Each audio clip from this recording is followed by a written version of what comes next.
ketika manusianya sudah hancur lebur, ketika manusianya sudah kembali ke alam ketiadaannya, maka nyatalah bahwa hidup inilah Allah, dan badan inilah tanda bukti bahwa Allah itu berkuasa atas segala tindak laku badan-badan ini.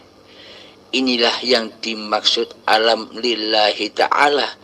Inilah yang dimaksud alam akhirat, yakni berakhirnya manusia menjadi Tuhan. Inilah yang dimaksud taubatan nasuha. Ketika manusia sudah bertobat seperti yang demikian, maka terhapuslah segala dosa-dosa manusia sejak dari akil balik hingga setua ini, maka terhapuslah dengan bersih dosa-dosa yang pernah dilakukan. Apa sih dosa itu?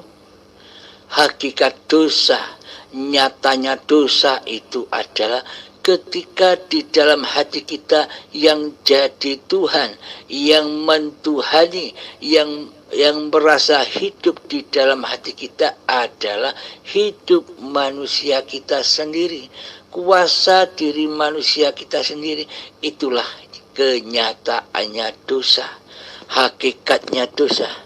Bisa dirasakan bukan? Nah, itulah dosa. Ketika manusia mensekutukan Allah dengan dirinya, itulah yang dimaksud dosa. Meskipun sholat, tapi di hatinya mensekutukan Allah dengan diri manusianya yang bisa sholat, itulah dosa. Meskipun ibadah, tapi di hati manusianya masih merasa mentuhani dan menguasai ibadah-ibadahnya, itu juga dosa. Dan perilaku di atas, di luar ibadah dan sholat, pasti semuanya jatuh kepada linafsi. Karena induk dari segala induk ibadah di dalam sholatnya hancur, maka di luar sholatnya pun hancurlah amalianya. Karena terjadinya amal pasti diakui oleh manusianya lah yang merasa berkuasa untuk berbuat. Inilah alam linafsi, alam dunia, alam yang fana. Maka hancurlah segala amal apapun yang dikerjakannya. Akan tetapi bila di hati ini sudah nyata bahwa hidup ini Allah, ditandai, diawali dengan keadaman diri manusia kita, kematian kehidupan manusia kita, maka nyatalah bahwa ini Allah, inilah yang dimaksud pahala itu. Nyata bukan? Jadi ketika sholat Allahu Akbar, maka yang memahabesarkan Allah itu adalah zatnya sendiri, yakni hayatullah, yang bisa berkalam Allahu Akbar, yang bisa mengangkat tangan untuk takbiratul ihram, yaitu hidup itu sendiri, yang memahabesarkan dirinya sendiri. Tak satu pun manusia bisa memahabesarkan Allah. Tak satu pun manusia bisa berzikir kepada Allah kecuali hidup itulah yang memahabesarkan diri zatnya sendiri. Maka dari itu, bila ingin bertemu Tuhannya, maka kembalilah ke dalam hakikat diri sejati manusianya yang adam, yang tak ada, yang tak wujud, yang gaib. Maka nyatalah di hati bahwa hidup inilah yang ternyata Allah yang dicari-cari seluruh manusia. Bagaimana mungkin kita bisa menemukan Allah sementara di hati kita yang mengaku jadi Allah adalah kita sendiri, yang mengaku hidup, yang mengaku berkuasa adalah diri kita sendiri? Maka muhal kita bisa beribadah kepada Allah.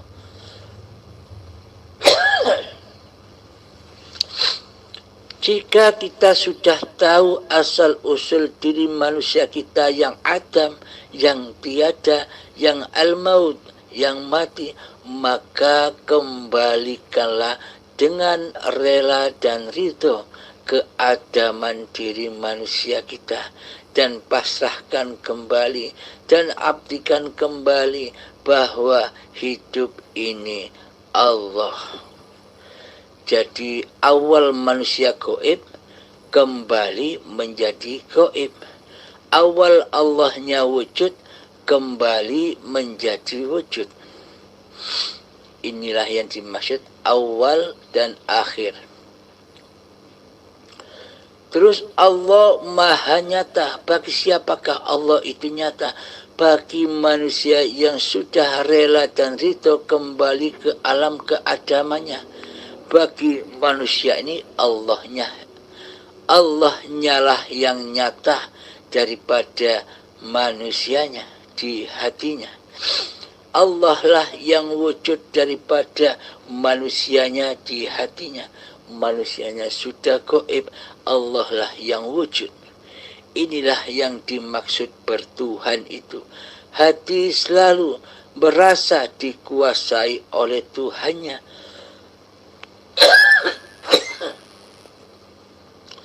Bertindak apapun badan-badan ini selalu merasakan bahwa semua yang dilakukan badan ini adalah Allah yang menggerakkan, yang mengutus badan-badan ini untuk bergerak, untuk beraktivitas di dalam kehidupan ini. Sejak bangun tidur sampai tidur lagi, itulah syariatullah. Itu semua adalah syariatnya hidup. Tanpa hidup, apakah badan ini bisa bersyariat? Tidak mungkin, bukan? Jadi sebenarnya yang bersyariat di atas bumi ini adalah hidup itu sendiri, ya Allah sendiri. Lalu bagi siapa Allah itu maha gaib? Allah maha gaib bagi manusia-manusia yang masih menjadi Tuhan. Allah itu gaib bagi manusia yang masih merasa dirinya sebagai Allah, tapi tidak terasa. Seluruh sifat-sifat Allah telah diakui sebagai sifat diri manusianya. Inilah yang dimaksud manusia berasa berposisi sebagai Allah tapi tidak sadar. Bagi mereka lah Allah maha gaib. Jadi nyatakanlah hidup ini Allah dan gaibkanlah hidup manusianya, karena manusia tak punya hidup. Bila manusia punya hidup, maka bagaimana mungkin Allah menghidupi manusia bila manusia punya hidup sendiri?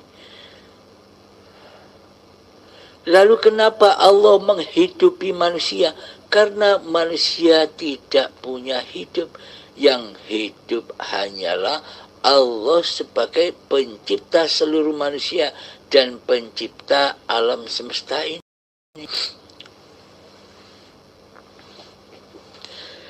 Alhamdulillahirabbil alamin. Semoga keterangan yang singkat ini bisa kita hayati, bisa kita tafakuri bersama. Semoga saya khususnya dan semoga kita semua dapat bimbingan langsung dari Allah, dapat bimbingan langsung dari hidup, yakni menyadari di dalam hati bahwa hidup inilah Allah yang menghidupi seluruh makhluk-makhluk ciptaannya. Alhamdulillahirabbil alamin. Akhir kalam. Assalamualaikum warahmatullahi wabarakatuh.